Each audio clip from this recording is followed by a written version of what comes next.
Bonjour à tout le monde. J'attends que les personnes se connectent. J'ai un léger retard, veuillez m'en excuser par rapport à ma vidéo. Mais j'invite toutes les femmes et les hommes afin que nous puissions ensemble parler de ce sujet qui nous tient à cœur toutes et afin de trouver une solution commune contre ce problème qui est le féminicide. J'envoie quelques invitations et je reviendrai vers vous. Bonsoir à tout le monde, merci de vous connecter. Je ne fais pas des vidéos tout le temps. J'en fais lorsqu'un sujet me passionne, lorsqu'un sujet m'indigne, lorsqu'un sujet me prend aux tripes, lorsqu'un sujet mérite qu'on en débatte ensemble. En tant que femme, pour pouvoir trouver des solutions communes à ce phénomène. J'attends encore quelques minutes et je vais commencer. Je m'excuse encore de mon retard. J'avais dit 20h30. Le temps de me connecter, ça a mis un peu de temps. Veuillez m'en excuser. J'attends que des personnes se connectent. J'attends encore. Si vous pensez que d'autres femmes peuvent être intéressées par ce sujet, il serait bien de pouvoir partager la vidéo pour que d'autres personnes puissent participer ensemble et que nous puissions trouver une solution. Merci, merci, merci, merci. J'envoie encore des invitations. Hein. J'envoie quelques invitations. J'envoie encore quelques invitations à des femmes. Je continue à envoyer des invitations. Je pense que beaucoup sont en train de manger ou beaucoup sont en train de s'occuper des enfants pour demain, etc. Donc, c'est pour ça que je vais vraiment aujourd'hui aller à l'essentiel. Bonsoir Liliane, bonsoir Marie-Paul Zadi, Stéphanie, la guerrière, Carole, je suis heureuse, j'espère que tu vas bien. Merci pour toutes tes causes que tu défends, Carole. Le cancer du sein, les préventions contre le cancer du sein de la femme. Merci pour tout ce combat pour nous les femmes. Merci à tout le monde. Voilà, je vais donc commencer. Je ne sais pas si je peux encore inviter 2-3 personnes et puis je crois que je vais m'arrêter là et puis je vais aller à l'essentiel hein, de toute façon. Celles qui veulent partager, elles peuvent partager. Et puis voilà, et on va s'arrêter là.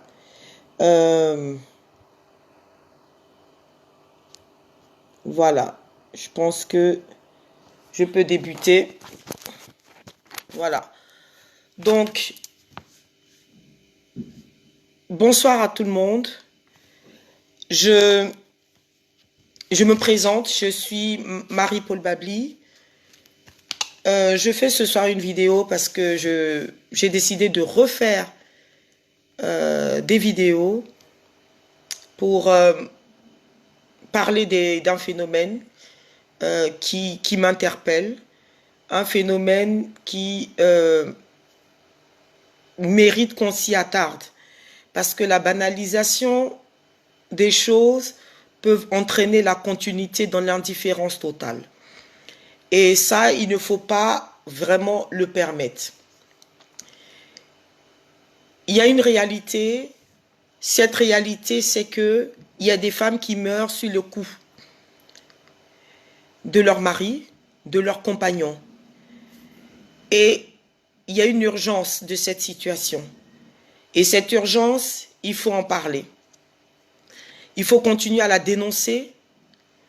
Il faut continuer à sensibiliser et à essayer de voir quelle situation nous pouvons trouver ensemble, de façon commune. Peut-être que ça sera le premier d'un lot de situations, mais il faut déjà débuter. Il y a un phénomène qui tue chaque année des femmes. Ce phénomène, ce n'est pas le cancer du sein.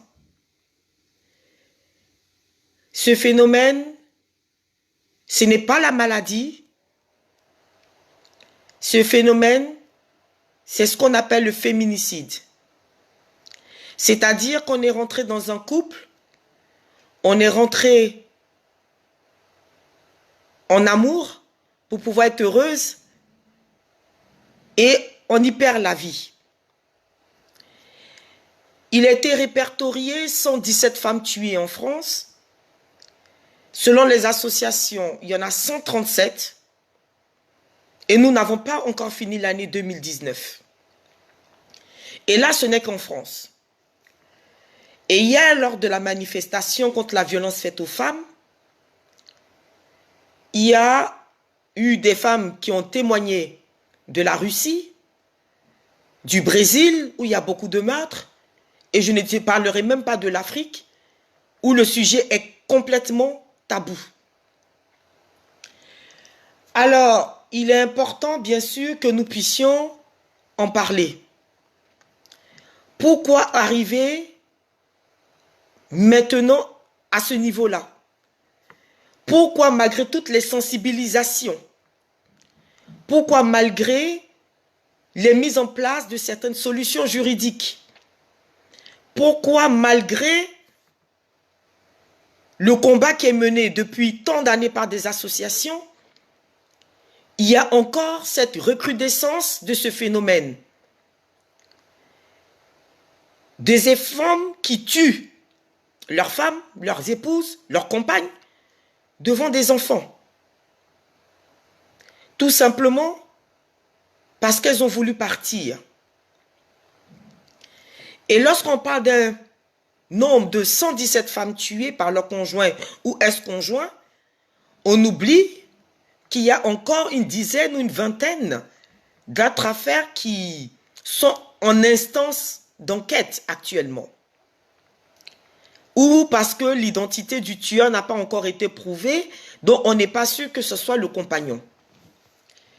Toutes les femmes qui souhaitent intervenir ce soir sont bien sûr la bienvenue. Toutes les femmes. Afin que je puisse bien sûr discuter avec elles. Je vais vous dire qu'il y a un meurtre tous les 3 jours.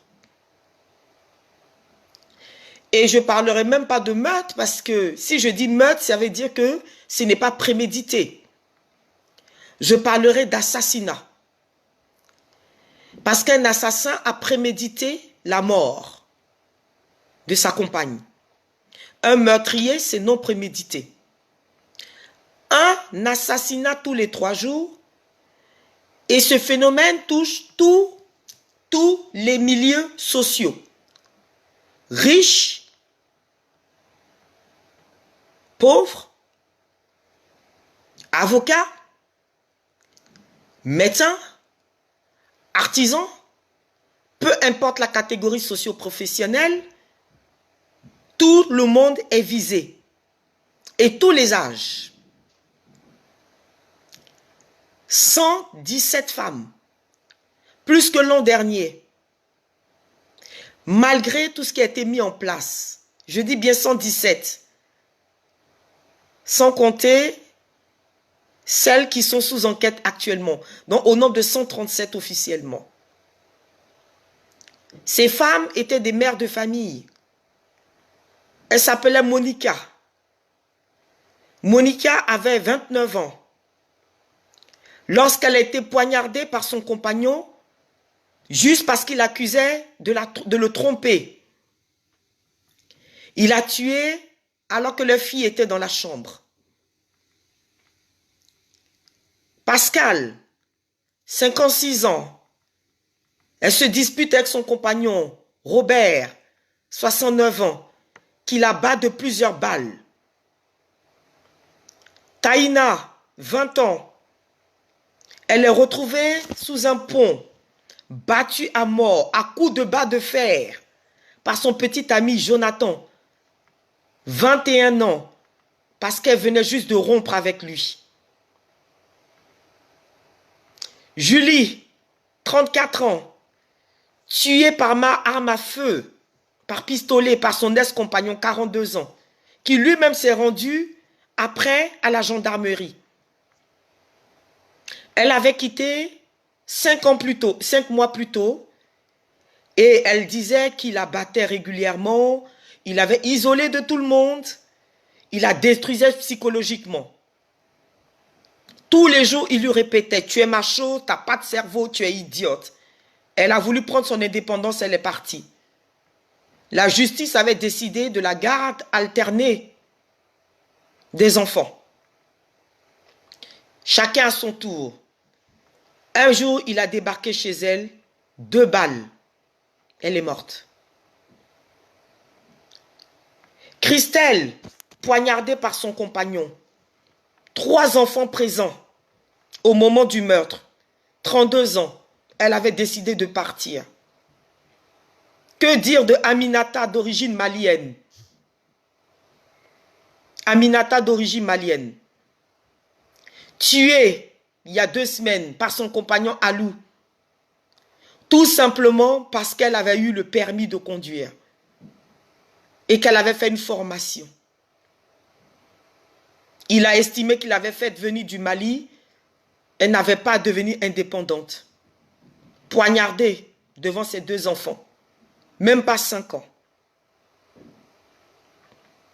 Stéphanie, 39 ans, qui envoie un message inquiet à son ami.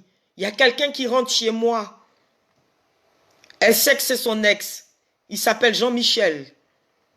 Elle appelle la police. La police lui répond, on ne se déplace pas pour ça, madame. Et bien le lendemain, son père la retrouve. Elle est égorgée dans son appartement. Gulsine, monitrice d'auto-école, mère de 4 enfants. Elle avait osé le quitter. Il lui a dit, ça va se terminer dans un bain de sang. Il a tenu parole. Parce qu'il a cherché, poursuivi dans la rue pour la poignarder. Ils étaient en instance de divorce. Elle avait fait 5 dépôts de plainte. Visite régulière au commissariat. Elle avait été accompagnée par des associations. Elle avait envoyé une lettre au procureur pour l'aider. Sans suite. Il avait dit qu'il allait la tuer. Il l'a tuée. Personne ne pouvait réussir à empêcher cet homme de la tuer. Ces femmes, c'est Ginette, c'est Christelle, c'est Johanna, c'est Stéphanie. Des dizaines de noms, des centaines de noms. Devenus des faits divers complètement banals qu'on lit le matin dans les journaux et qu'on soupire en disant la pauvre, les pauvres, se disant que oh, elle n'avait qu'à partir. Elle n'avait pas qu'à rester avec lui. Qui leur a dit de prendre ce monsieur? Eh oui, certains étaient pourtant partis. Mais l'homme les a traqués. Leurs choses avaient osé les quitter. Des années plus tard, elles ont été retrouvées tuées. D'autres n'ont pas eu le temps de se libérer. Cette vidéo de cette fille qui a eu juste le temps d'arriver dans le domicile avant de voir sa mère recevoir le dernier coup de couteau dans la caratine ici. Juste le temps de voir sa mère mourir. Voilà ce que c'est que la violence aux femmes. Certaines avaient alerté la police quant au comportement inquiétant, violent de leurs compagnons. Certaines ont dit que la réponse n'a pas été suffisante. De la police, bien sûr. On pourra en débattre. Et ces femmes qui ne sont pas mortes, certes, détruites, parce qu'elles ont été violées. Il paraît qu'elles ont porté des mini-jupes. Elles avaient des habits sexy. Alors, elles ne demandaient que ça, n'est-ce pas? Et ces femmes, dans les conflits armés, qui sont pris comme passe et comme objet sexuel par les militaires, par les groupes armés, qui se partagent leurs faveurs pendant des mois, des années, tombent enceintes de leurs violeurs. C'est ça la violence aux femmes. Ce n'est pas un sujet de féministes. Ce n'est pas un sujet de femmes qui veulent juste être là pour revendiquer des droits. Nous parlons d'assassinat. Nous parlons de la fin de la vie de femmes qui ne voulaient qu'être heureuses. Qui ne voulaient qu'être heureuses.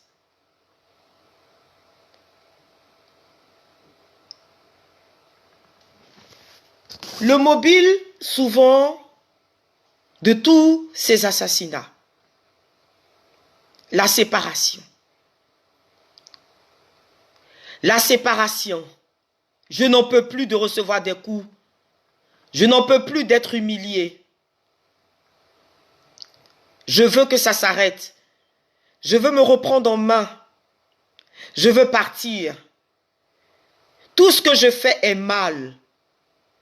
Tout ce que je fais n'est jamais bien pour toi. Chaque jour, j'ai peur. Quand est-ce qu'il redeviendra violent? Aujourd'hui, ça va. Demain, qu'est-ce qui se passera? Et mes enfants? Oui, quand elles partent, ça devient encore plus l'enfer. Elle qui croyait avoir échappé à l'enfer se retrouve dans une autre forme d'enfer. Se cacher, traquer, avoir peur. Ma grande cousine disait il y a une semaine qu'elle est traumatisée parce que sa collègue a été assassinée devant ses yeux par son ex-mari, qui est venu jusqu'à leur boulot pour la tuer. Hier, je parlais avec la représentante du FPI en France, Madame Georgette Nekalo, qui disait que chez nous, en Côte d'Ivoire, exactement, sa cousine, battue à mort par son mari, enceinte, a déclenché l'accouchement et effectivement, elle est morte d'une hémorragie. Les disputes, la jalousie. Qu'est-ce qu'ils utilisent, ces hommes? L'arme à feu, les couteaux, armes blanches, 32%, et bien sûr, à la fin, les coups. Te cogner, te cogner, te cogner jusqu'à ce que tu meurs. Et enfin, ce qu'on appelle la strangulation, t'étouffer pour que tu n'existes plus. Le signe de la domination, t'étouffer. Qui sont ces hommes? Quand on interroge les psychiatres, Les témoins, les autorités, ils disent tous, ce sont les mêmes cas. Ces hommes, ils viennent de différents milieux, différentes classes d'âge, impulsifs, dépressifs, manipulateurs,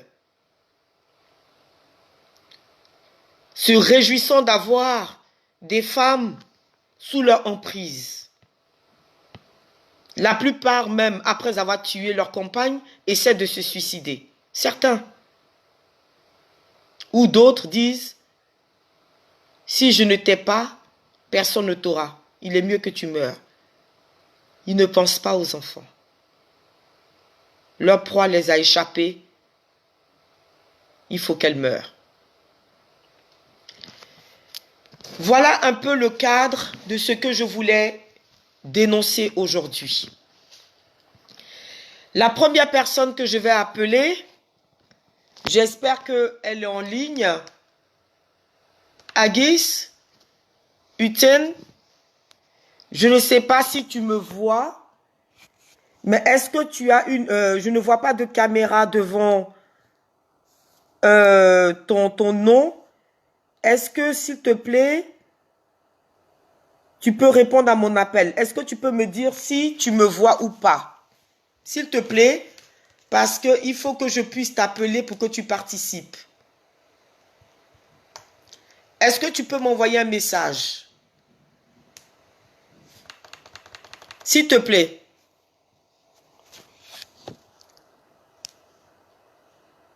Lourde également. Est-ce que je n'arrive pas à voir la caméra sur vous?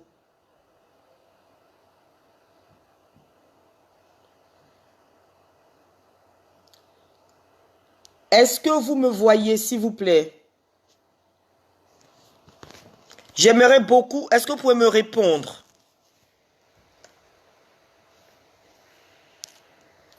Est-ce que vous pouvez me répondre, s'il vous plaît?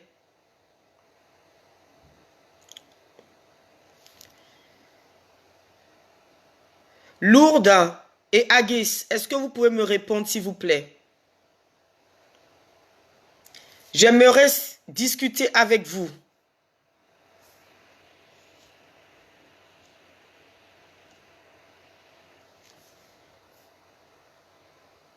Non? C'est un peu étrange, je vois les gens connectés, mais je ne vois pas du tout les messages. Est-ce que vous pouvez me répondre?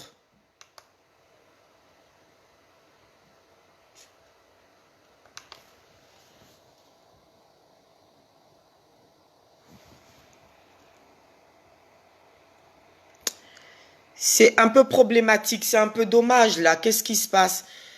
S'il te plaît, Agis, est-ce que, s'il te plaît, tu peux m'envoyer inbox ton numéro de téléphone que je puisse t'appeler? Parce que je ne sais pas pourquoi la caméra n'apparaît pas. Et je n'arrive pas à lire les messages, ce qui est très particulier. C'est la première fois que ça m'arrive. D'habitude, j'arrive à lire les messages. Je ne vois juste que les noms défiler au fur et à mesure.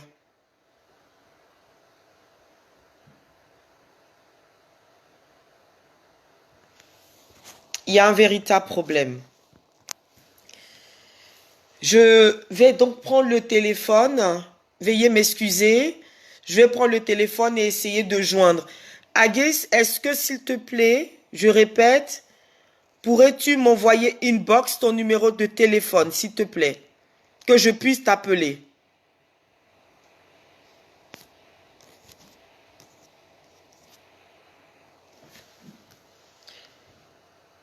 Je n'arrive pas à lire les messages, hein. C'est incroyable. Hein.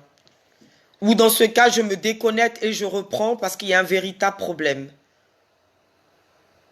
Je voudrais inviter quelques personnes en ligne et là, j'ai un véritable problème. Veuillez m'excuser, je vais me déconnecter.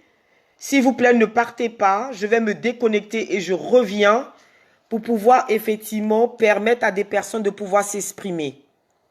Merci à vous. À tout de suite.